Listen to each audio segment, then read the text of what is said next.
নমস্কার,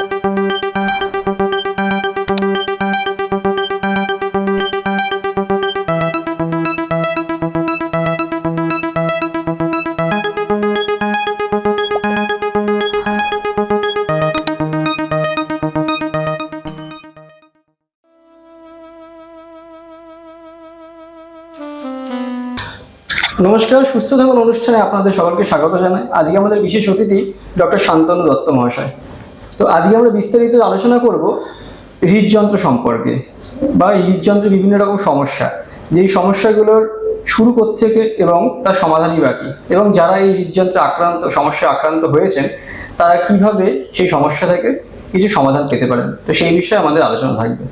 তো স্যার, প্রথমেই আমরা চলে আসছি, অনেক অনেক স্বাগত আমাদের চ্যানেল। যেটা আসছে, এই যে দিন দিন এত যন্ত্রের যে সমস্যাগুলো এই যে বাড়ছে আর কি, পরিসংখ্যান দিন দিন বেড়েই চলেছে যে হার্টের সমস্যা, এর কারণ কি? মানে আপনি কি মনে করেন যে এর কারণ কি হচ্ছে? হ্যাঁ, আমাদের তো দূষণ, ভারতবর্ষ এবং তার সঙ্গে পশ্চিমবঙ্গে দেখা যাচ্ছে হৃদযন্ত্র রোগ শুধু বাড়ছেই না। আমরা যখন ছোট ছিলাম তখন দেখতাম হৃদযন্ত্র রোগ শুধু মধ্যবয়সী কি বয়স্ক লোকদের মধ্যে বেশি দেখা যেত। এখন ইয়ং জেনারেশন, 30-40 বছর বয়সী ছেলে এবং মেয়ে, আগে তো মেয়েদের মধ্যে হৃদযন্ত্রের রোগ দেখাই যেত না, এখন মেয়েদের মধ্যেও এই রোগ চলে এসছে। তা এই রোগ কি কারণে হচ্ছে সেটা তো গবেষণা যোগ্য কথা। আমাদের চারপাশে এত বায়ু দূষণ, বায়ু দূষণের থেকেও আমাদের যেটা মনে হয় যে স্ট্রেস, আমাদের জীবনের যে স্ট্রেস, আমরা যে কম্পিটিশনের মধ্যে ছোটবেলা থেকেই, ফ্রম স্কুল লাইফ থেকে বলো, কলেজ লাইফ থেকে বলো, তারপরে চাকরি জীবনে বলো, এই যে কম্পিটিটিভ, আমাদের যেটা হচ্ছে যে সবসময় একটা টার্গেট রিচ করতে হচ্ছে, এই ব্যাপারটা কিন্তু আগেকার দিনে অতটা ছিল না। এখন যে প্রাইভেট সেক্টর যে চাকরি বাকরিগুলো হচ্ছে, বা গভর্নমেন্ট সেক্টরও এখন সবকিছুই হচ্ছে টাইম বাউন্ড করে দিচ্ছে, তোমাকে একটা টার্গেট দিয়ে দিচ্ছে, এবং এই টার্গেটের মধ্যে তোমাকে কাজকর্মগুলো করতে হবে। এই যে লাইফস্টাইল, 1 নম্বর হচ্ছে কর্মজীবনের যে স্ট্রেস, তার সঙ্গে হচ্ছে জীবন ধারণের। আমরা এখন ফাস্ট ফুড খাচ্ছি, হ্যাঁ, প্রচুর পরিমাণে ফাস্ট ফুড খাচ্ছি। এই ফাস্ট ফুডের মধ্যে যে বার্নড আউট যে ফুড মেটেরিয়ালগুলো হচ্ছে, সেইখান থেকে দেখা যাচ্ছে যে এই সব কোলেস্টেরল জাতীয় পদার্থ শরীরে জমা হচ্ছে। আচ্ছা, হ্যাঁ, আর তুমি বায়ু দূষণের কথা বলছো, সেটা তো আমরা যেটাকে বলি অ্যালার্জি।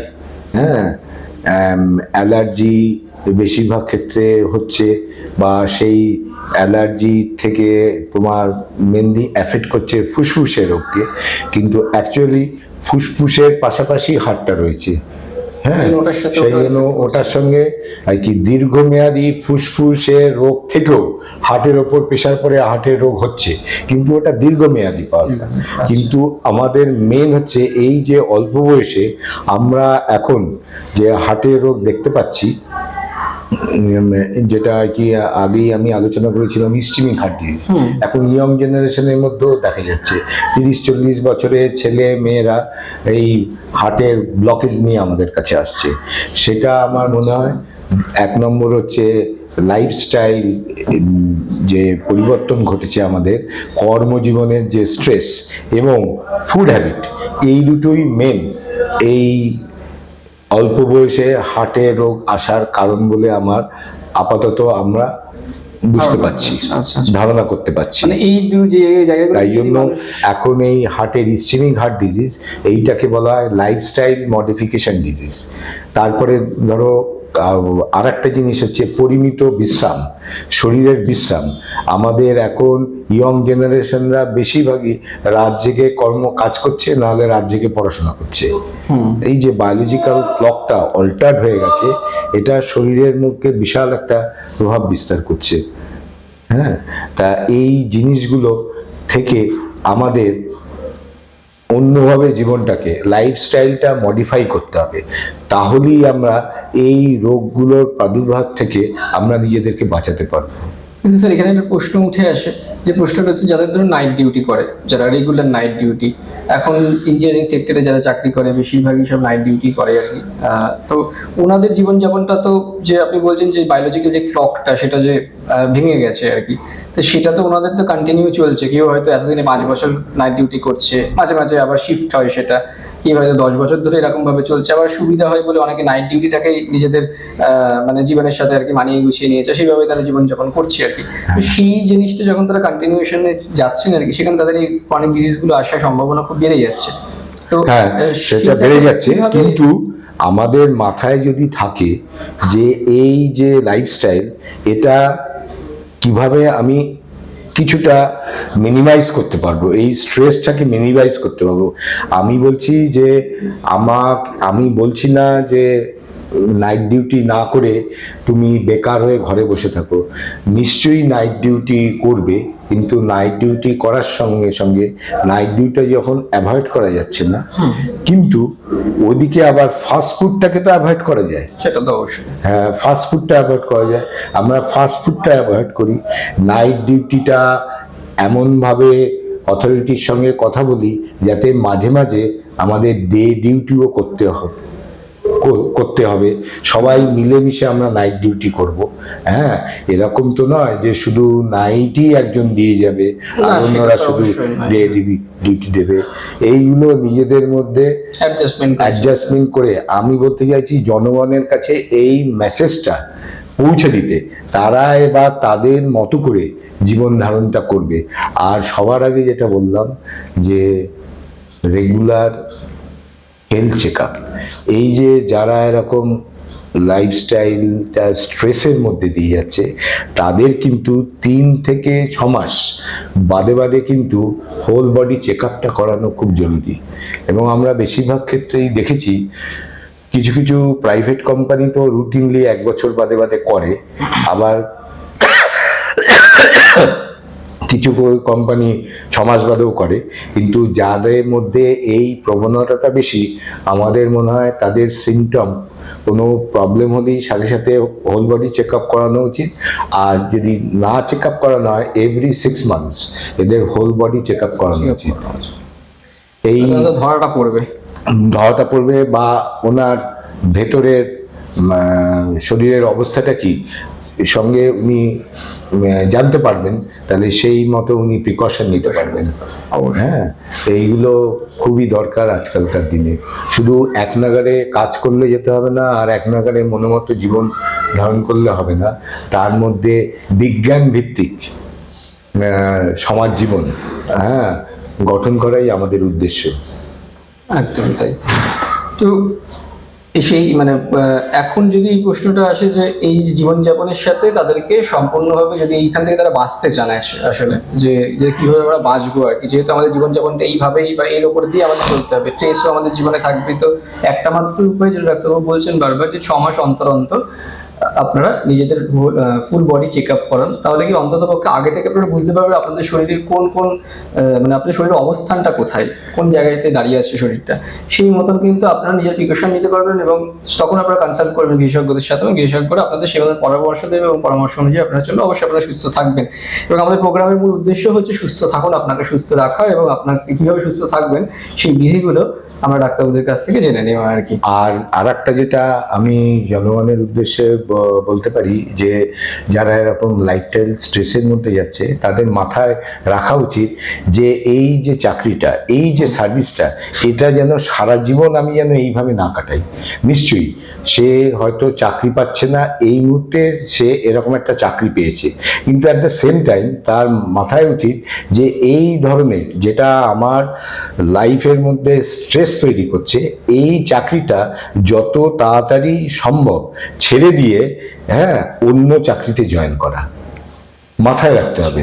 আমি হয়তো এই মুহূর্তে সেরকম চাকরি পাচ্ছি না মনোমতো, আমার লাইফস্টাইলের প্রবলেম হচ্ছে, কিন্তু আমাকে করতে হবে, সাবধানতা অবলম্বন করতে হবে, কিন্তু মাথায় রাখতে হবে কোনো মানুষই সারা জীবন নাইট ডিউটি দিয়ে কাজ করে না, গেছে আমার তো অবশ্যই মনে হয় না, না। মনে হয় না। হ্যাঁ, না, হয়তো অন্য ডিপার্টমেন্টে যাওয়া বা চেক আপ করার সাথে সাথে অথরিটিকে জানানো যে দেখুন আমার এই চাকরি করে আমার এরকম সমস্যা দেখা গেছে, আমাকে অন্য ডিপার্টমেন্টে শিফট করে দিন যেখানে আমার এই স্ট্রেসগুলো হচ্ছে না, আমাদের ডাক্তারবাবু নিষেধ করেছেন। আচ্ছা, এখানে যেটা একটা কথা আসছে এই বিষয়ে, এটা প্রশ্নটা, যে ধরুন কেউ সপ্তাহে 3 দিন নাইট ডিউটি করে, 4 দিন নাইট ডিউটি করে, বাকি ডে ডিউটি করছে, মানে রোটেশন হয় যেটা সাধারণত হয় আর কি। সেই রোটেশনের কি এই প্রভাবটা পড়তে পারে, মানে যে অনেকে করে কি টানা হয়তো 15 দিন নাইট ডিউটি করলো, তারপরে টানা 15 দিন ডে ডিউটি করছে, আর সপ্তাহে 4 দিন নাইট ডিউটি হচ্ছে, বা একদিন নাইট একদিন ডে, এটা তো ক্লকটা আরো বেশি ডিস্টার্ব হচ্ছে। হ্যাঁ হ্যাঁ, নিশ্চয়ই তাই। এই অল্টারনেট ডেতে নাইট ডিউটি করা আমার তো মনে হচ্ছে কন্টিনিউয়াস করার থেকে অনেক বেটার, শরীরে একটা রেস্ট পাচ্ছে। আচ্ছা, ওটা তাহলে ওইভাবে করলে অনেকটা সিকিউর তারা থাকতে পারবেন আর কি। আচ্ছা, পরবর্তী প্রশ্নটা আমরা চলে যাই। এই হৃদরোগের সমস্যা এখন ভারতবর্ষে বা পশ্চিমবঙ্গে সংখ্যা কত হতে পারে আপনার ধারণায়? এখন বলছে যে ভারতবর্ষ এবং তার মধ্যে তো পশ্চিমবঙ্গও করছে, হৃদরোগেই maximum commonest cause of death in India including West Bengal is হার্টের অসুখ থেকেই ম্যাক্সিমাম ডেথ হচ্ছে। তা সেই কারণে আমরা একটা এপিডেমিকের মধ্যে চলে এসেছি।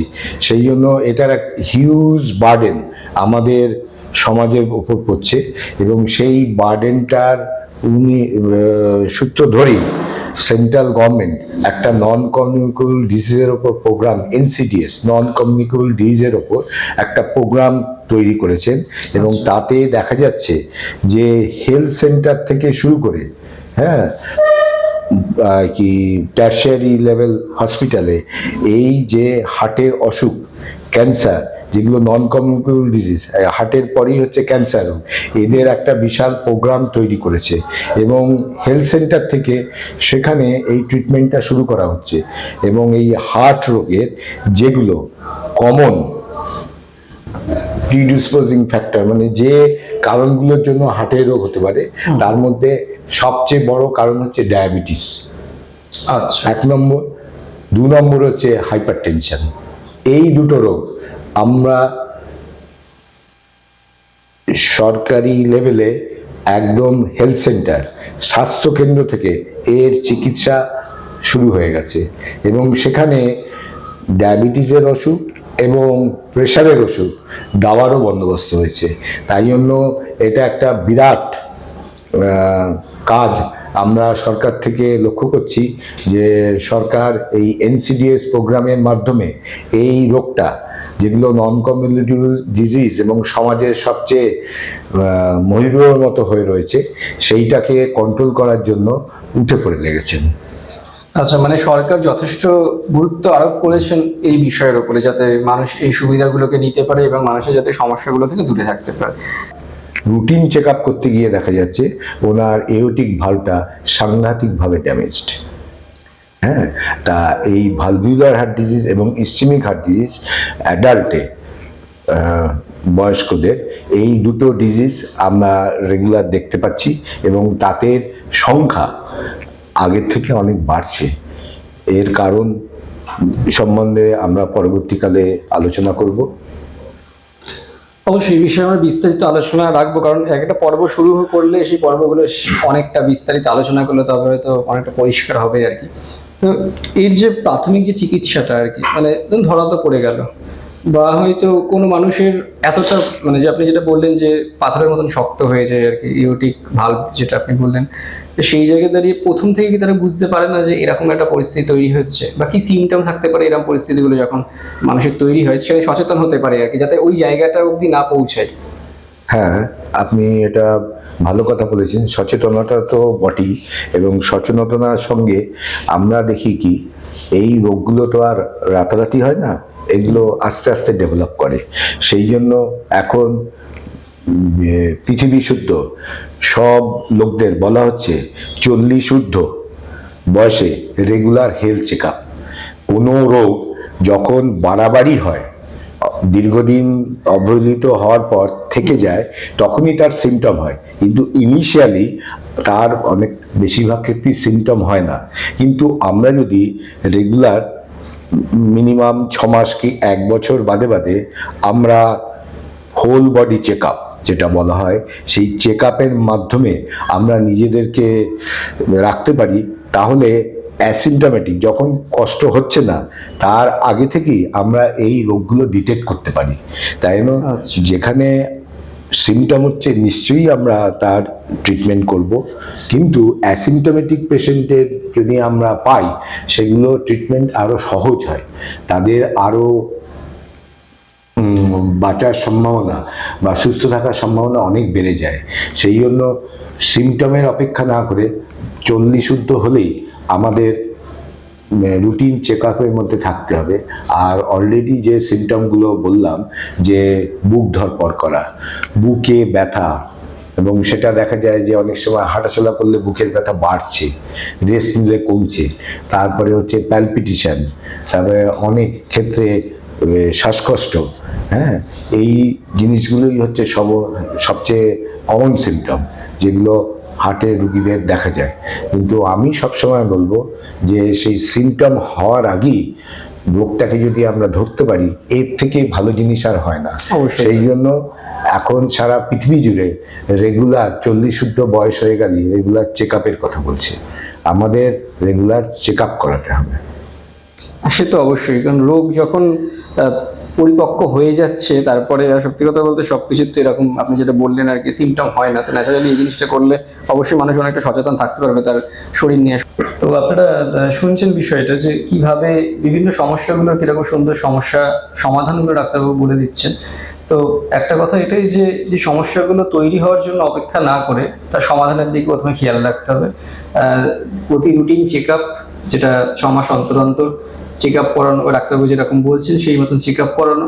এই চেক আপের মাধ্যমে আপনার শুধুমাত্র হাড়জনিত সমস্যা নয়, এছাড়া আপনার শরীরের বিভিন্ন রকম যে কোনো সমস্যা সেগুলো কিন্তু ধরা পড়বে, এবং খুব সহজেই আপনি সেগুলো প্রতিকারের রাস্তা প্রথম থেকে যদি আপনি চেষ্টা করেন, তাহলে কিন্তু সেগুলো প্রতিকারও খুব সহজে হয়ে যাবে, সেগুলোকে বাড়াবাড়িতে পর্যায়ে না পৌঁছানোর আগে অবধি। আজকে এই পর্যন্ত আমাদের অনুষ্ঠান। এই অনুষ্ঠানে আমাদেরকে এতটা সময় দেওয়ার জন্য আপনাকে অসংখ্য ধন্যবাদ স্যার। এর পরবর্তীতে আমরা চাইবো যে এই বিভিন্ন যে প্রবলেমগুলো আছে, এই প্রবলেমগুলো বিস্তারিত যে বিভিন্ন সমস্যা, সেই সমস্যার একটা করে বিস্তারিত এপিসোড আমরা যাতে করতে পারি, তো অবশ্যই আমরা স্যারের সাথে আলোচনায় আসবো এবং আপনাদেরকে জানাবো যে এই সমস্যাগুলোর গোড়া কোথা থেকে শুরু হচ্ছে এবং সেটা শেষ কোথায় এবং কিভাবে তারা শেষ করতে হবে। আজকের জন্য এই অবধি। পরবর্তী অনুষ্ঠানে বিশেষ অতিথিদের সাথে দেখা হচ্ছে। নমস্কার, সুস্থ থাকুন, সঙ্গে থাকুন। নমস্কার।